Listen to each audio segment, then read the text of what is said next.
शेख साहब, लेकिन ये बताएं कि चलें गवादर पोर्ट के हवाले से भी हम बात करेंगे, लेकिन ये बताएं कि जो चीनी सफ़ीर ने सिक्योरिटी के हवाले से बात की है, आप क्या समझते हैं कि उन्होंने ये ज़रूरत क्यों महसूस की कि वो खुल के सिक्योरिटी के हवाले से इस तरह बात करें? देखिए, मैं उस मीटिंग में मौजूद था जब अभी चाइना के वजीर आजम आए। ये शंघाई जो कॉन्फ्रेंस हुई है, शंघाई की जो इस पे उसमें वादे तौर पे बिल्कुल उन्होंने, प्राइम मिनिस्टर ने भी, चाइना ने कहा था कि उनको सिक्योरिटी अपनी सबसे ज़्यादा अजीज है। कहीं भी वो गए ना तो इन्वेस्टमेंट उनकी ये कंडीशन होती है कि सिक्योरिटी जिस मुल्क में ठीक नहीं है उसमें वहाँ इन्वेस्टमेंट नहीं करते। पाकिस्तान वाहिद मुल्क है जिसमें पाकिस्तान और चाइना का, क्योंकि आइलैंड फ्रेंड है, दोस्ती है, जी। तो यहाँ पे उन्होंने काफ़ी इन्वेस्टमेंट उसके बावजूद भी किया, लेकिन वो अपनी सिक्योरिटी, अपने लोगों की सिक्योरिटी के बारे में बड़े कंसर्न हैं। हम भी अपने तौर पे फुल एफर्ट कर रहे हैं। अब ये जो हालात हैं कि हमारे यहाँ बाकायदा चाइनीज पे हमले हो रहे हैं, और किस तरह अभी रिसेंटली जो एयरपोर्ट के पास हुआ, तो ये कंसर्न की बातें हैं ना। हमें ऑल आउट उसके लिए काम करके और सही करना है। अगर हम बाहर के मुल्कों की और पर्टिकुलर चाइना की इन्वेस्टमेंट चाहते हैं तो हमें उन लोगों को पूरी तरह ताकत देना है। कोशिश पूरी कर रहे हैं हम। हमारे मुल्क में अपना जो इख्तलाफ चल रहा है ना सियासी, जी। मैं ये कहता हूँ कि उसको वो होना चाहिए ना, किसी की ओपिनियन है उस तक असेंबली में बात करें, कोई भी हो, चाहे हम ट्रेजरी बेंचेज में बैठे हों या पोजीशन में बैठे हों। जी। तो हमें ये नहीं चाहिए कि अपने मुल्क के खिलाफ बातें करें। आईएमएफ का कोई प्रोग्राम है आ रहा है तो उनको कहें कि इनको ना दो।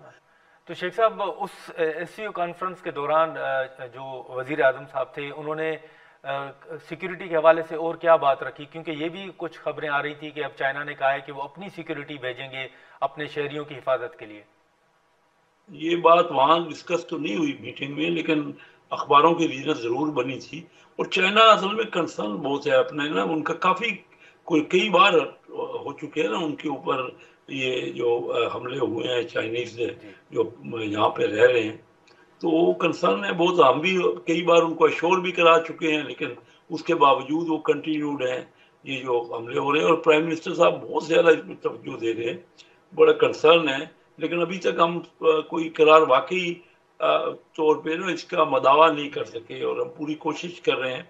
वो बात हुई थी, आप कह रहे हैं तो हुई, अखबारों में आई थी, हो सकता है उन्होंने कोई तजवीज़ दी हो, लेकिन उसमें कोई ऐसा नहीं हुआ कि कोई हम लायामल बना हो या कोई ऐसा कोई मुतफिक हुआ जाए। नहीं, लेकिन शेख साहब, ये जो चाइना बंदरगाह है, आप समझते हैं कि वहां पर काम रुकने या सुस्त रवि के हवाले से कोई ऐसी कोई सूरत हाल है जो एक तासुर मिल रहा है? नहीं, चाइना में गवादर पोर्ट, मैं क्योंकि उसका मिनिस्टर हूँ, गवादर पोर्ट पे काफ़ी काम हुआ है। अभी आपने देखा कि इंटरनेशनल एयरपोर्ट वो भी चाइना की ही सपोर्ट से सारा हुआ है। बहुत बड़ा एयरपोर्ट है और उसमें बड़े जहाज आएंगे। उसमें ये ट्रांसपोर्ट के लिए हमें यानी बहुत बड़ा कंसाइनमेंट भी आएंगे। जी। और उसके साथ साथ फ्री वहाँ पे ना फ्री जोन बन रहा है जिसमें चाइनीज अपनी अपनी इंडस्ट्री को शिफ्ट करके वहां लगाने की बात हो रही है। जी।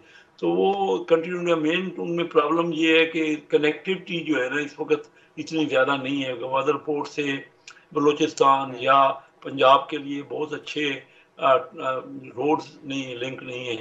तो वो एक प्रॉब्लम है, एक लॉ एंड ऑर्डर की सूरत हाल का प्रॉब्लम है। गवादर में तो चाइनीज का पूरा इंटरेस्ट है और बहुत अच्छी डीप सी पोर्ट है, जी। और सेंट्रल एशिया के लिए शॉर्टेस्ट पोर्ट है। तो इसके लिए हमें वो कनेक्टिविटी, ये पाकिस्तान का हमारा जिम्मे था ना, जी। तो उसमें हमने अपने तौर पे कोशिश कर रहे हैं, जल्दी इंशाल्लाह उनको रोड्स देंगे। लेकिन शेख साहब, ये जो हमले हो रहे हैं, ये जो अफसोसनाक वाकयात पेश आ रहे हैं, इन वाकयात से गवादर पोर्ट पे या उसके जो मंसूबे हैं या उसका जो काम है, आप समझते हैं कि उस पर कोई असर पड़ा है? बिल्कुल पड़ा है जी। गवादर पोर्ट पे लॉ एंड ऑर्डर सूरत हाल का असर है। मैं खुद गवादर गया हूँ तो वहाँ कोई इतना बहुत कोई एग्जाम्पलरी पोजीशन नहीं है लॉ एंड ऑर्डर की। हमें ये अपने तौर पे इसको हर सूरत में ठीक करना है ना, कोशिश हो रही है, लेकिन और इम्प्रूवमेंट की गुंजाइश है, और इम्प्रूवमेंट हम करेंगे भी इंशाल्लाह। और आप देखेंगे कि इस वक्त बहुत ज़्यादा इंटरेस्ट, खासकर گوادر کا تو یہ صورتحال میں نے آپ کو بتا دی. کراچی میں KPT میں ہمارے SAPT کا جو سمندر ہے جہاں وہاں پہ دنیا میں کیونکہ بڑے جہاز آنا شروع ہو گئے. پہلے جہاز آتے تھے 5-7 ہزار کنٹینر کے, اب جہاز آنے شروع ہو گئے 20,000-22,000 کنٹینر کے. اس کنٹینر کے لیے ڈیپ سی چاہیے اور وہ ہمارے پاس یہاں پاکستان میں کیماڑی میں وہ ہے, اور اس میں ساری دنیا کی ارد گرد کی پورٹیں بڑی بیزی ہو گئی ہیں. میں آپ کو بڑی اہم بات بتا رہا ہوں جس سے پاکستان کی بہت اس وقت اپرچونٹی نکلتی ہے کہ ارد گرد کی پورٹیں سلالہ پورٹ یا دبئی پورٹ بہت بیزی ہو گئی ہیں. تو ہماری پورٹ پہ سب کی نظر ہے, اور آلریڈی میں نے آپ کو ذکر کیا کہ ایچیزن تو ادھر انہوں نے بہت بڑی انویسٹمنٹ کی ہوئی ہے, ادھر بڑے عرصے سے کی ہوئی ہے, لیکن ان کے پاس بھی ابھی 3.1 ملین کنٹینر کی گنجائش ہے, کیپیسٹی ہے ہمارے پاس, لیکن اس کے بعد اتنا نہیں ہو رہا, کارگو نہیں آ رہا. وجہ کیا ہے کہ پاکستان کی امپورٹ اور ایکسپورٹ جو ہے وہ تو فکس ہے نا, اتنا ہی کارگو آنا ہے. ابھی ہمیں ٹرانسشپمنٹ چاہیے, چاہے وہ سینٹرل ایشیا تک ٹرانسشپمنٹ ہو یا وہاں سے ہم سنگاپور یا دوسری دبئی یا ان پورٹس پہ ہم کریں.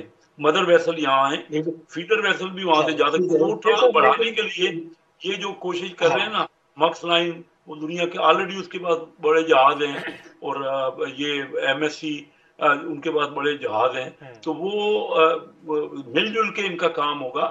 ہم ابو ظبی پورٹ ہم ان سب کو فیسیلیٹیٹ کر رہے ہیں, ایک دوسرے سے کوشش کر رہے ہیں کہ ان کے آپس میں بزنس جو مفادات ہیں وہ ٹیلی کریں, وہ سپلیمنٹ کریں. تھوڑے عرصے میں پاکستان کی پورٹس کو بہت آگے بڑھتا ہوا دیکھ رہا ہوں.